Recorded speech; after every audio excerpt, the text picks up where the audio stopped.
وَأَنزَلَ مِنَ السَّمَاءِ مَاءً، اور آسمان سے اس نے پانی کو نازل کیا، فَأَخْرَجَ بِهِ مِنَ الثَّمَرَاتِ، پھر اس کے ذریعے پھل اگائے تمہارے لیے، رِزْقًا لَكُمْ، تمہارے رزق کے طور پہ۔ اچھا، یہ ساری باتیں بنیادی ہیں، کوئی دنیا کا انسان نہیں ہے جو کہ یہ چیزیں میری آبزرویشن میں نہیں ہیں۔ قرآن چونکہ پوری انسانیت کے لیے ہے، لہٰذا اس میں بالکل ڈیٹم لیول کی بنیادی باتیں ڈسکس ہوں گی جو ہر بندے کے ایکسپیرینس میں، نالج میں ہوں۔ یہ جتنی باتیں آ رہی ہیں کہ تمہیں اللہ نے پیدا کیا، تم سے اگلوں کو پیدا کیا، سب کے ایکسپیرینس میں ہے۔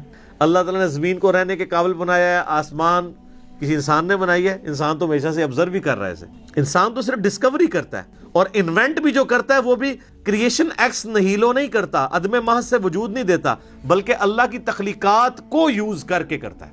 اگر وہ یہ ٹیبل لکڑی کا بنا رہا ہے تو لکڑی اس نے نہیں بنائی ہے، لکڑی نیچر سے ہی آئی ہوئی ہے، کریشن ایکس نہیلو نہیں ہے۔ لیکن اللہ تعالیٰ بدیع السماوات والارض، زمین و آسمان کو بغیر نمونے کے، کوئی چیز نہیں تھی تو پیدا کیا۔ انسان جو خالق ہے وہ اللہ کی تخلیق میں سے خلق کرتا ہے، لیکن انسان بدیع نہیں ہے، البدیع نہیں اسے کہہ سکتے آپ، بغیر نمونے کے چیزوں کو پیدا کرنے والا۔ تو آسمان کے ذریعے پانی ہم دیکھتے ہیں، اس کے ذریعے زمین سے رزق نکالتا ہے تمہارے لیے۔ اس میں کیا قیامت مضمر ہے؟ رزق نکالنا بھی کافی نہیں تھا اگر اس رزق کی کمپیٹیبلٹی ہمارے ساتھ نہ ہوتی۔ آپ شیر کے سامنے تازہ ترکاری لا کے ڈال دیں، بہترین سے بہترین سبزی بھی، وہ دیکھنا بھی گوارا نہیں کرے گا، کیونکہ اس کی جبلت نہیں ہے، اس کے لیے وہ رزق نہیں ہے۔ اور بکری کے سامنے فریش قیمہ لا کے ڈال دیں آپ، اس کے لیے کوئی اٹریکشن۔ تو صرف رزق تمہارے لیے، رزق یعنی رزق بھی پیدا کیا اور اس رزق کو کمپیٹیبل بھی بنایا۔ اور یہ رزق میں تو میں صرف کھانا پینے ڈسکس کر رہا ہوں، ورنہ تو ہر نعمت ہی رزق ہے۔ سب سے اہم ترین رزق آکسیجن ہے جو ہم انہیل کرتے ہیں، جس کے بغیر ہم 1.5-2 منٹ سے زیادہ زندہ ہی نہیں رہ سکتے، وہ سب کے لیے فری رکھتی ہے اللہ نے۔ کوئی اس کے اوپر ٹیکس نہیں ہے، کوئی آپ کو خریدنا نہیں پڑے گا، یہ آپ کے لیے فری ہے۔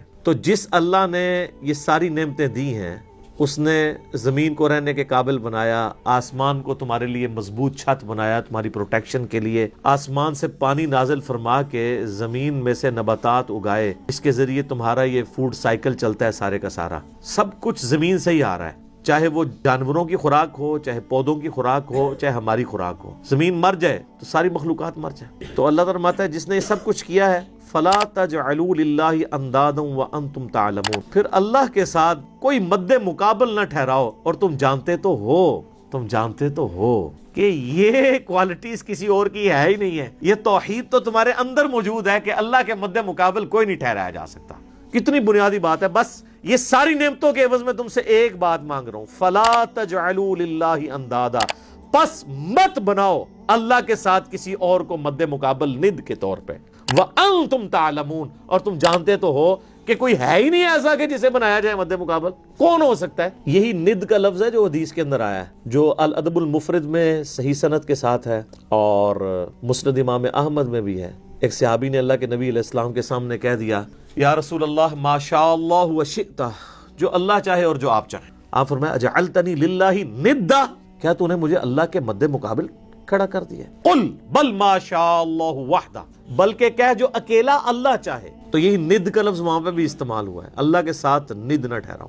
وَإِن كُنتُمْ فِي رَيْبٍ مِّمَّا نَزَّلْنَا عَلَىٰ عَبْدِنَا، اور اگر تمہیں یہ شک ہو، کوئی شک ہو اس چیز کے بارے میں جو ہم نے اپنے بندے پر نازل کی ہے، یعنی قرآن، یہ قرآن جو اللہ کی کتاب ہے، جو نبی علیہ السلام کا واحد معجزہ ہے، جس کی بنیاد پہ دعوی نبوت ہے، اس کے بارے میں اگر تمہیں کوئی شک ہو کہ یہ کتاب انہوں نے خود گھڑ لی ہے، یا یہ کتاب اللہ کی طرف سے نہیں ہے، کوئی انسانی کوشش ہے،